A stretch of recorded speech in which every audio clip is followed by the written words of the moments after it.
So, nakita niyo yun mga kadora. So, ayan, dahil na-trending yun sa Taiwan, guys. So, eto na naman si Dora Elosa. Tara, guys. Gagayahin natin. Hindi man lang sa Taiwan, at least meron.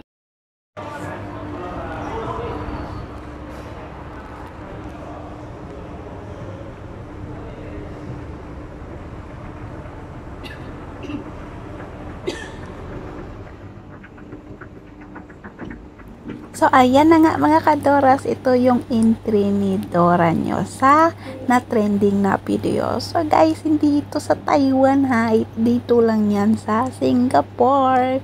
Ito yung Wheelock building sa Singapore.